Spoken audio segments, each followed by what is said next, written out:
Social મીડિયાના અલગ અલગ માધ્યમથી કરોડો રૂપિયાનું ફ્રોડ થયું હોવાનું કૌભાંડ બહાર આવ્યું છે. સાયબર સેન્ટર ઓફ એક્સલન્સ દ્વારા સમગ્ર ફ્રોડ શોધી કાઢવામાં આવ્યું છે. અલગ અલગ માધ્યમથી ફ્રોડ થયું હોવાનું છે, જેમાં રાજકોટ, વલસાડ, અમદાવાદ અને અન્ય જગ્યાએ આ ફ્રોડ થયો હોવાના કેસ બહાર આવ્યા છે. આરોપીની ધરપકડ કરવામાં આવી છે. હવે જોઈએ ગાંધીનગર આમતક ન્યૂઝ બ્યુરોમાંથી જે કે પટેલનો એક વિસ્તૃત અહેવાલ. સાયબર ક્રાઇમના સાયબર સેન્ટર ઓફ એક્સલન્સના પોલીસ વડા વિવેક ભેડાએ પત્રકારો સાથેની વાતચીતમાં જણાવ્યું હતું કે 4 ફ્રોડના કેસ સામે આવ્યા છે. 3 કેસમાં સિનિયર સિટીઝન સમક્ષ ફ્રોડ થયું છે. રાજકોટ, બરોડા, વલસાડ, અમદાવાદ ખાતે ફ્રોડ થયા છે. 4 કેસમાં સેમ OMO છે. 8 થી 10 વિક્ટમને ગ્રુપમાં એડ કરવામાં આવ્યું છે. અમદાવાદના સિનિયર સિટીઝન સાથે ફ્રોડ થયું છે. 3.90 કરોડ રૂપિયાનું રોકાણ થયું છે. થરાદ બંધન બેંકમાં રૂપિયા ગયા છે, જ્યાં 2 આરોપીની ધરપકડ કરી તેમના ઓપરેટરની પણ ધરપકડ કરવામાં આવી છે. એકાઉન્ટ ચેક કરતાં 30 ફરિયાદ થઈ છે. 3 ફરિયાદ મળી છે. 11.83 કરોડ રૂપિયાનો અત્યાર સુધીમાં આરોપીએ ફ્રોડ કર્યું છે. 4 આરોપીના એકાઉન્ટમાં 400 જેટલી ફરિયાદો આવી છે અને 460 કરોડ રૂપિયાનું ફ્રોડ થયેલું છે. ખાસ કરીને બીજું ઇન્વેસ્ટમેન્ટ છે એ વલસાડમાં થયું છે. યુટ્યુબ જોતા શેરબજારમાં રોકાણ કરવાની જાહેરાત મળી. ફરિયાદી અવારનવાર વિડીયો જોયા અને તેમને કોન્ટેક્ટ નંબર મળ્યો. 2.52 કરોડ રૂપિયાનું ફ્રોડ કર્યું છે. 29 લાખ બચાવી લેવામાં આવે છે. એકાઉન્ટમાં 60 લાખ ગયા છે. 3 જણના જોઈન્ટ એકાઉન્ટ છે. મહારાષ્ટ્રના રહેવાસી છે. સંદીપ કરીને આરોપીની ધરપકડ કરવામાં આવી છે. 20 જેટલી અરજીઓ અને 7 FIR થઈ છે. 7.74 કરોડ રૂપિયાનું ફ્રોડ થયું છે. ત્રીજો કેસ અમદાવાદનો છે. સિનિયર સિટીઝન સાથે ફ્રોડ થયો છે. વોટ્સએપના માધ્યમથી 2.32 કરોડ રૂપિયાનું ફ્રોડ થયું છે. 1930 પર કોલ કરી તુરંત 32 લાખ રૂપિયા પરત આવ્યા છે. પોલીસને એક એકાઉન્ટ મળ્યું છે, જેમાં 53 લાખ ગયા છે. અમદાવાદના રહેવાસી છે આરોપી અને એકાઉન્ટની તપાસ કરતાં ફ્રોડની 20 અરજી થઈ છે અને 2 FIR થઈ છે.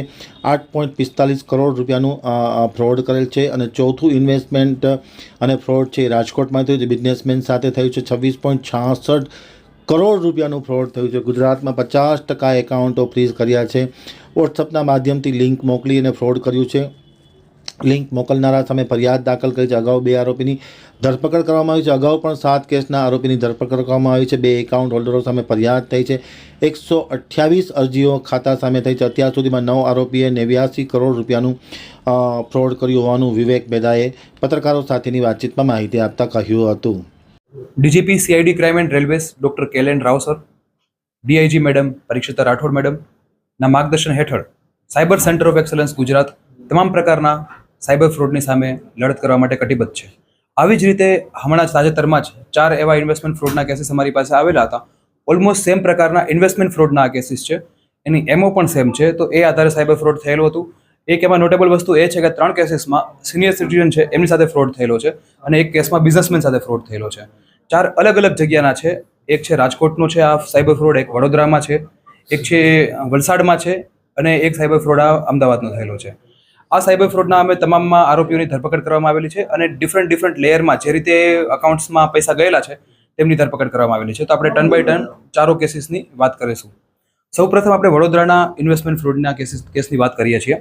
તો આમાં સાયબર ફ્રોડ એક સિનિયર સિટીઝન સાથે થયેલું છે. એમાં વસ્તુ એ રીતે હતી કે તેઓને વોટ્સએપ ગ્રુપમાં એડ કરવામાં આવ્યા. આ 4 કેસમાં એક સેમ MO છે. તો એક વસ્તુ ખાસ ધ્યાનમાં રાખવા જેવી છે કે આ લોકો કઈ રીતે કરે છે કે 90 જેટલા કે એવા ઓલરેડી મેમ્બર્સ હોય છે અને બધા ફ્રોડસ્ટર્સ હોય છે.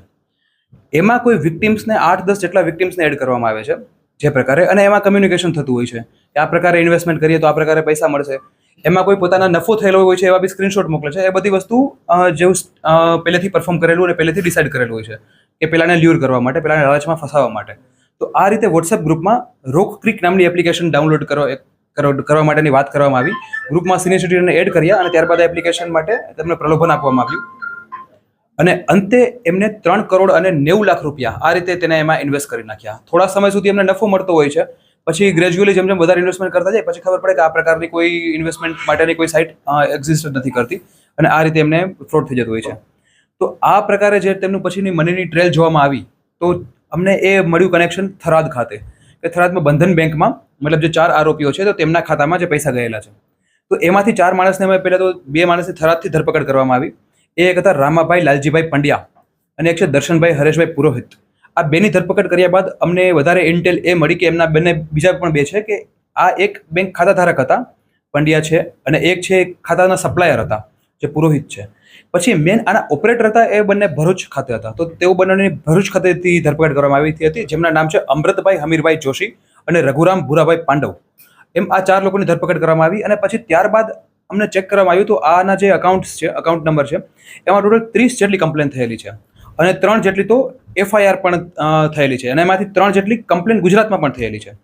અને કુલ એમને જોવામાં આવે ફ્રોડ તો આમને જેટલા અકાઉન્ટ છે એના ઉપરથી કે 11.83 કરોડનું આ લોકોએ ફ્રોડ કરેલું છે, એટલે 11 કરોડ અને 83 લાખનું ફ્રોડ કરેલું છે. વધારે ઇન્વેસ્ટિગેશન કરવામાં આવ્યું તો એ ખબર પડી કે જેટલા બી આમની સાથે લિંક્ડ એકાઉન્ટ છે અને એ બધાનું પણ વધારે ડિટેલ એનાલિસિસ કરવામાં આવ્યું તો અલ્ટિમેટલી ચારેના ફોન નંબર ફોનના જે વિગત છે એ જોવામાં આવ્યું, ટેકનિકલ એનાલિસિસ કરવામાં આવ્યું તો એ ખબર પડી કે આ 4 જણાના ફોન પરથી જે ટેકનિકલ એનાલિસિસના અંતે કે કુલ 428 જેટલી કમ્પ્લેન આ લોકોના અકાઉન્ટ પર થયેલી છે અને તેમાંથી ટોટલ આપણે સાયબર ફ્રોડ ગણીએ તો 460 કરોડ રૂપિયા એટલું સાયબર ફ્રોડ કરેલું છે.